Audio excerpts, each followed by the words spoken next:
New data from the CDC and Health and Human Services departments will be of concern to parents. The federal agencies say that the number of children in the hospital with COVID-19 is getting close to a peak that was reached in early September.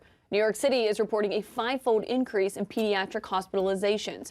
Our CNN senior medical correspondent Elizabeth Cohen is following all of this for us. So, Elizabeth, what should parents know about this increase in hospitalizations for children?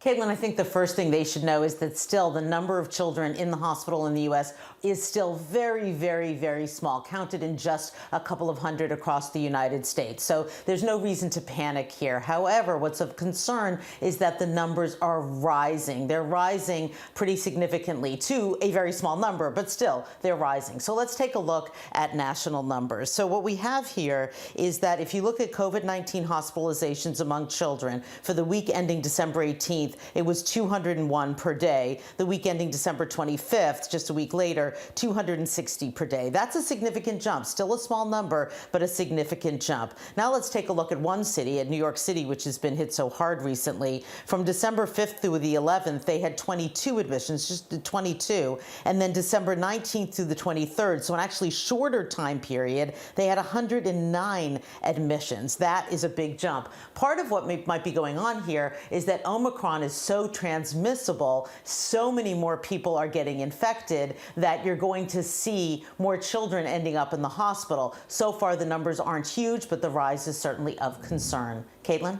Yeah, so no reason to panic, but certainly a reason to pay attention. Elizabeth Cohen, thank you.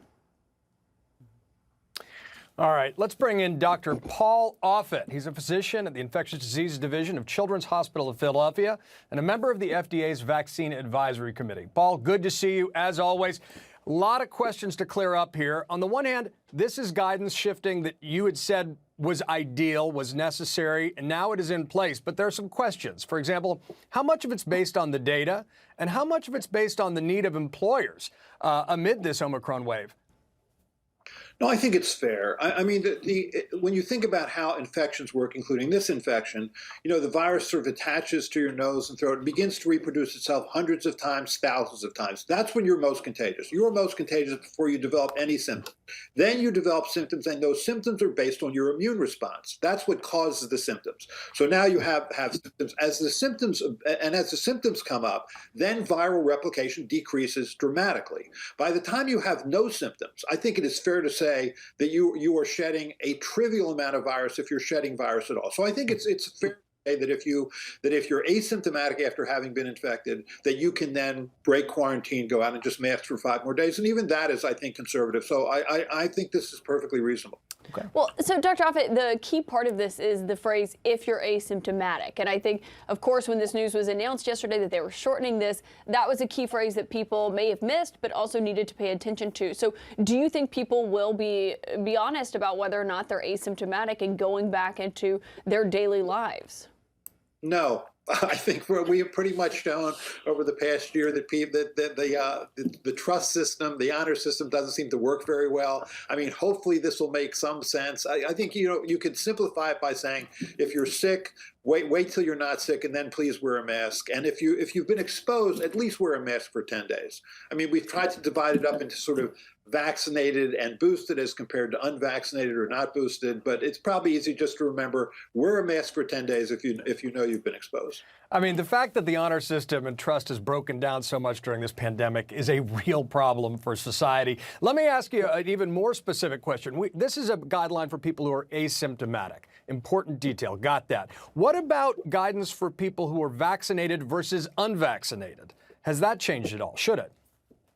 Well, so what they've tried to say is that if you're vaccinated and boosted, then you only have to wear a mask. Don't worry about quarantining if you're exposed. But if you're not boosted or not vaccinated, then you're handled in the way where you would still have to quarantine for 5 days if exposed. I think it's hard to remember all that. And what's the easiest thing to remember, and Caitlin actually said this yesterday, is that masking. I think masking is going to be the key here for about the next 6 weeks. We're going to be dealing with this virus in a major way for the next 6 weeks. First of all, it's winter. You would have seen an increase in cases and hospitalizations anyway, even if Omicron wasn't here. Plus, you have Omicron, which is much more contagious, and you have have a virus which is slightly off target from immunity induced by vaccine in terms of protection against mild disease. Vaccination will protect you against severe disease, but not as well against mild disease. So as Dr. Fauci said, there's going to be a lot of asymptomatic and mildly symptomatic infections. I mean, a flood of that. But again, it's this virus, where it's going to hit hard is people who are unvaccinated. I mean, in our hospital, for example, what we do is anytime a child is admitted to the hospital, we test them to see whether they have COVID. There's clearly an increase in that number. But what there's not an increase in is children who are hospitalized because they have COVID or in the intensive care unit because they have COVID. So there's a dissociation between cases and serious cases. Well, that's good news for parents. And I do want to ask you, because one thing that surprised me when this new CDC guidance came out yesterday is they did not recommend that people take a rapid test before ending their isolation periods, just to double check. And of course, we know the rapid test can often be a good way to know if you're still pretty highly contagious. So why do you think the CDC didn't take that step yesterday?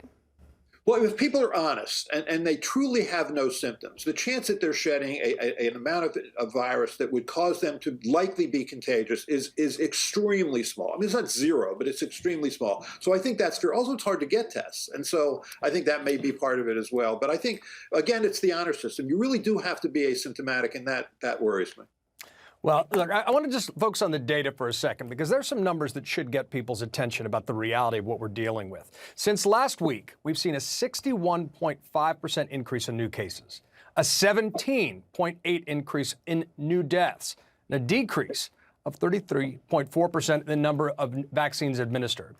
That decrease in vaccines administered, given the rising wave, is simply insane to me. But do you think this new guidance that decreases isolation time for folks who are asymptomatic will help rather than hurt those indicators? Well, in a better world, sure. I mean, in a better world, people would be frightened enough by Omicron and its contagiousness and care enough about their own health and the health of the people they come in contact with were they vaccinated. I mean, obviously, what we deal with in the hospital when we see children who are hospitalized because of COVID or in the ICU because of COVID, they're all unvaccinated. They're unvaccinated. The parents are unvaccinated. The siblings are unvaccinated. Anybody who cares about their health or people with whom they come in contact's health will get vaccinated. And you really wonder about people who are getting tested. I mean, people who are, I'd like to see a study on this. Who's getting tested? I mean, I imagine people who are getting tested care about their health, care about people they're coming in contact with, and therefore are more likely to be vaccinated. But it would be interesting to see those data.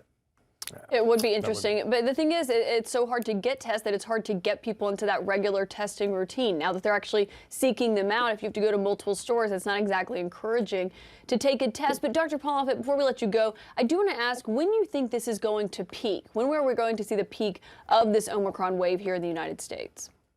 I would be surprised if we weren't dramatically coming down off this by mid-February. That was true last year. I mean, if you look at last winter when we really didn't have many people who were vaccinated or even naturally infected, we were starting to come down in mid-February. I would think that would at least be true here, and it may be earlier than that. And so we really just need to get through the next 6 weeks. Obviously, if you haven't been vaccinated, vaccinate yourself. And if you've been exposed, please wear a mask at least for 10 days. All right, Dr. Paul Offit, buckle up and hunker down for the next 6 weeks, folks. Appreciate your time, Paul. Be well. Thank you.